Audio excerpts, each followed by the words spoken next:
My name is Carolyn Adams Hanchett.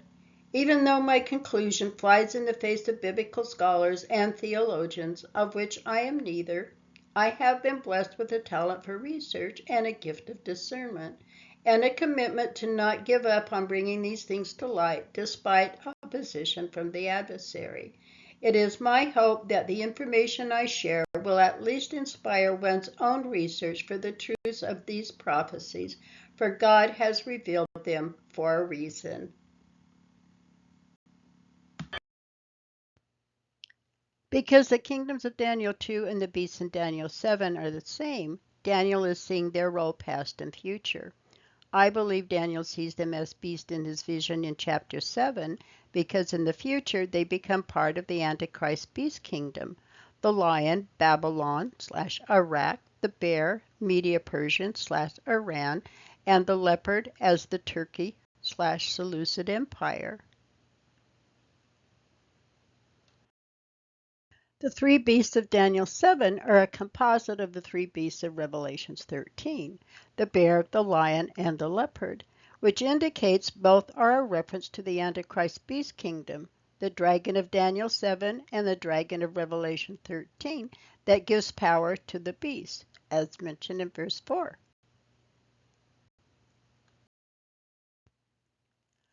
Verse 7 states, "After this I saw in the night vision, and behold, a fourth beast, dreadful and terrible, and strong exceedingly, and it had great iron teeth. It devoured and brake in pieces, and stamped the residue with its feet of it. And it was diverse from all the beasts that were before it, and it had 10 horns." With this introduction, I will turn through the interpretation of Daniel's vision. Because prevail means having superior influence, I believe that not only does the Antichrist want to wage a war to destroy Israel, but will also be a spiritual war waged against the saints, in which he will prevail over some. But those who do not bow to his influence until the Ancient of Days comes and the Antichrist is destroyed will possess the kingdom as referenced in verses 22 and 26. If the Antichrist came out of a revived Rome/EU, it would not wage a spiritual battle, as their motives are secular. Verse 24 states, "And the 10 horns out of this kingdom are 10 kings that shall arise, and another shall rise after them, and he shall be diverse from the first, and he shall subdue 3 kings."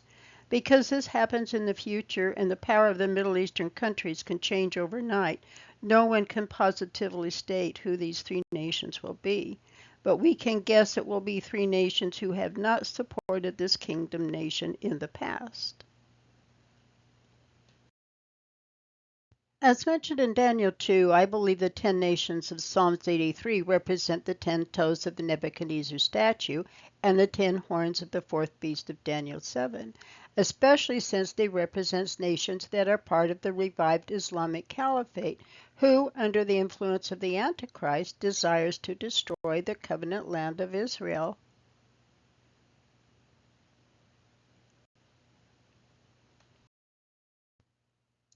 Evidence, as mentioned in the Daniel 2 video, indicates the 4 kingdoms of Nebuchadnezzar's statue were Babylon, Media/Persia, the Greek/Seleucid empires, and the fourth, the Islamic Ottoman Caliphate. And again, since history is a foreshadowing of the future, it makes sense the 3 beasts of Daniel 7 would be a part of the last day beast kingdom, not Rome. Those who believe a revived Rome is the fourth beast claims it is diverse because it will devour the whole earth and breaks to pieces, as also mentioned in verse 7. But since we know, as verified in Daniel 2 video, that Rome did not fit that narration, nor did it conquer Persia, whereas a revised Islamic Ottoman Caliphate does fit the narration, and it did conquer Persia. Plus, given the fact that history again is a foreshadowing of the future, to me disqualifies it. Verse 23 also states, "The fourth beast shall be the fourth kingdom upon the earth, which shall be diverse from all kingdoms."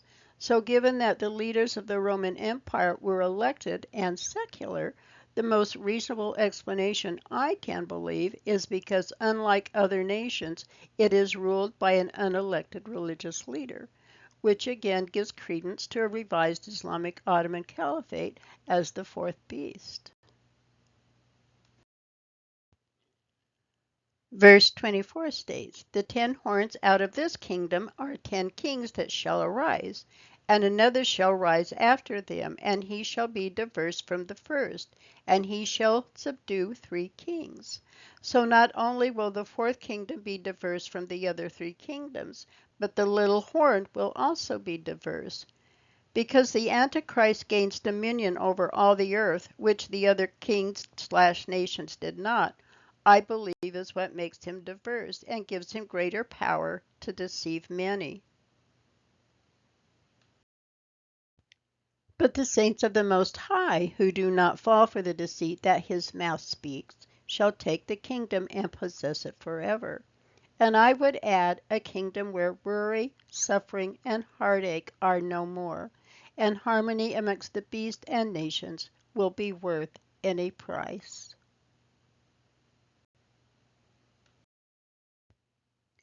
I hope this video has shed more light on why I believe the Ottoman Caliphate, not Rome/EU, is the prophetic beast kingdom seen by Daniel and John. I also hope you will watch for the Chapter 8 video to avoid the Antichrist deception regarding events that are a foreshadowing of what is to come. And know your comments will not only be appreciated, but also acknowledged. As mentioned in the last video, these last day prophecies are only one leg of the Antichrist deception. The other, the agendas of the New World Order to control our lives and suppress the truth of our divine identity, worth, and cosmic potential, which I have exposed in a novel based on fact entitled The Blog. If interested, check out my website. Thank you for watching, and God bless.